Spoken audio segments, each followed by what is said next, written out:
The story of Bishop Charles H. Ellis III does not begin with scandal.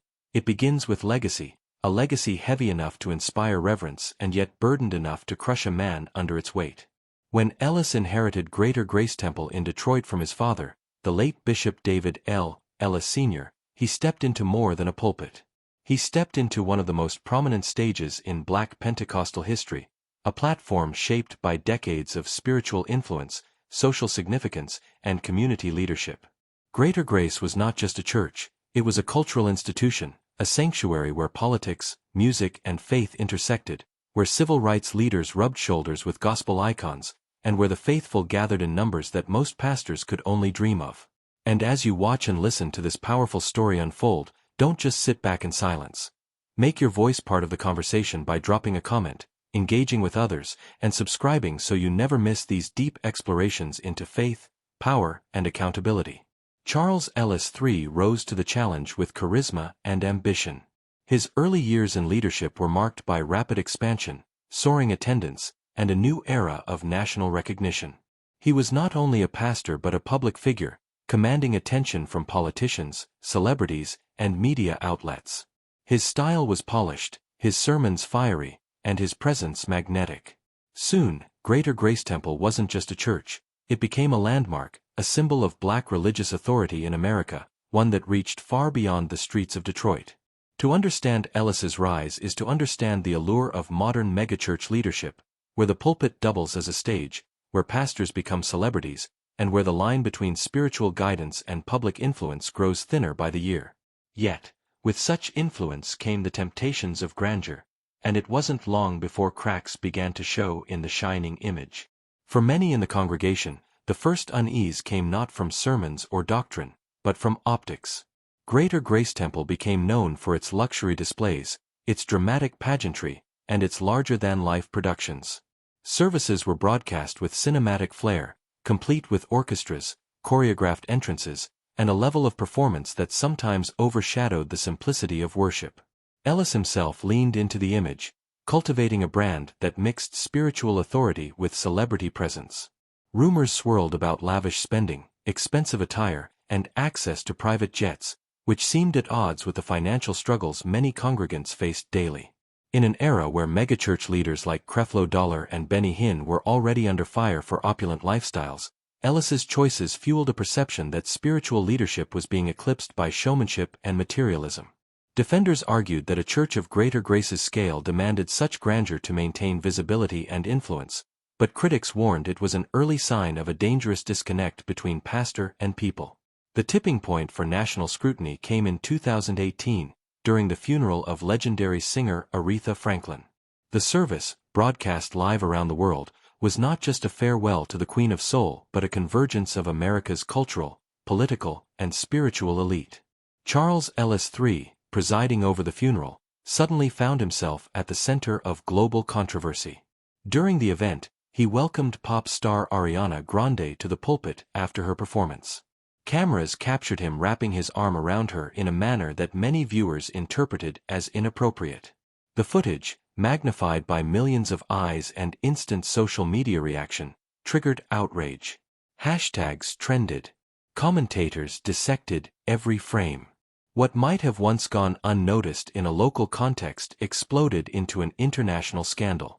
The image of a respected bishop appearing to cross physical boundaries with a young female singer became symbolic of larger conversations about power, gender, and respect in sacred spaces. The backlash was immediate and unrelenting. What made matters worse was Ellis's initial response. Instead of issuing a clear apology or acknowledgement, his first comments struck many as flippant. He attempted humor, suggesting he was merely embracing all performers, and even joked about not knowing who Ariana Grande was, referring to her name as sounding like something from Taco Bell. The attempt at levity fell flat, appearing dismissive of serious concerns. For critics, it confirmed a lack of sensitivity and awareness. What could have been a moment for humility became instead a doubling down on defensiveness. The incident snowballed into a broader indictment of Ellis's leadership, with observers suggesting his casual attitude mirrored deeper issues of accountability within megachurch culture. As the scandal simmered, more voices emerged. Women from within church circles began sharing stories of uncomfortable encounters, manipulative comments, and subtle but troubling boundary violations. While not all accounts reached the level of criminal allegations, the pattern painted a picture of a leader who sometimes blurred the lines between pastoral care and personal indulgence. Former staffers described moments when Ellis's charisma masked behavior that left women feeling diminished or objectified. The credibility of these testimonies was reinforced when leaked staff memos surfaced, indicating that concerns had been raised internally long before the Ariana Grande incident. According to these documents, there had been complaints, warnings, and even informal discussions among senior staff about Ellis's conduct, but no formal investigations ever materialized. The memos suggested a culture of silence and protectionism, where preserving the image of the church took precedence over addressing grievances. The exposure of these internal communications shifted the narrative from a single incident to a systemic problem. If leaders around Ellis had been aware of concerns yet failed to act, then accountability extended beyond one man to the entire institution. This dynamic is not unique to Greater Grace Temple. History is replete with examples of churches, corporations, and governments protecting their figureheads at the expense of truth. From the Catholic Church's handling of abuse scandals to corporate cover-ups in Silicon Valley, the story often follows the same arc: silence, denial, exposure, and belated acknowledgement. For Greater Grace, the memos confirmed what critics had long suspected, that unchecked authority can breed an environment where misconduct is ignored until it explodes into public view. Still, Ellis had his defenders. Loyal congregants and supporters pointed to his decades of service, his community outreach, and his undeniable role in preserving his father's legacy. Some framed the criticism as part of a broader cultural tendency to tear down leaders, describing it as another casualty of what they called cancel culture. They argued that Ellis was being unfairly vilified for actions that were either misinterpreted or exaggerated. In their eyes, the Ariana Grande incident was a media-driven storm, magnified by celebrity status and a social climate hypersensitive to offense.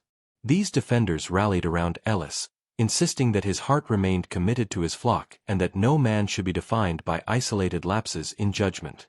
But as the digital age has shown time and again, narratives are no longer shaped solely by official statements or loyal defenders. Investigative podcasts, independent journalists, and social media platforms amplified the voices of survivors and critics alike.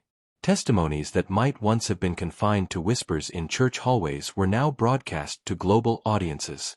Podcasts dissected Ellis's career, social media threads documented grievances, and YouTube channels hosted deep dives into the systemic problems of megachurch leadership. In this democratized media environment, survivors found platforms where they could not be silenced. What emerged was not just a story about one man but a case study in how modern technology holds powerful institutions to account in ways unimaginable just a generation ago.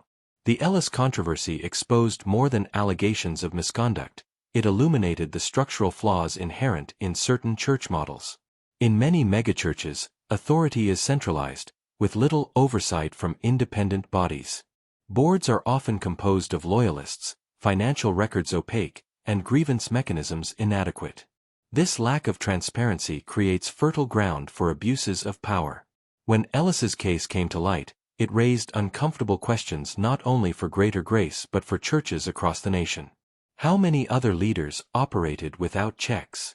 How many congregations placed charisma above character? The blurred lines between spiritual authority and personal power became the focus of a national conversation about the health of religious leadership. In the aftermath, scholars, theologians, and reform advocates used Ellis's story as a springboard for broader debates. Some argued that his downfall represented a necessary reckoning, a painful but overdue confrontation with the dangers of unchecked pastoral power. Others worried about the collateral damage: faithful congregants disillusioned, institutions weakened, and public trust in religious leadership eroded. Yet most agreed on one central lesson: character must outweigh charisma. A church can survive without theatrical sermons or celebrity associations, but it cannot survive the erosion of trust that comes when leaders exploit their authority. The story of Bishop Ellis is not just about one man or one church. It is about the crossroads facing modern religious institutions, whether to cling to structures of unchecked power or to embrace reform rooted in transparency, accountability, and humility. For those who look to the church as a beacon of hope, the choice is clear. What remains uncertain is whether leaders will heed the warning before more legacies collapse under the weight of unchecked power. If this journey has challenged your perspective, stirred questions, or ignited reflection, let it move you to action.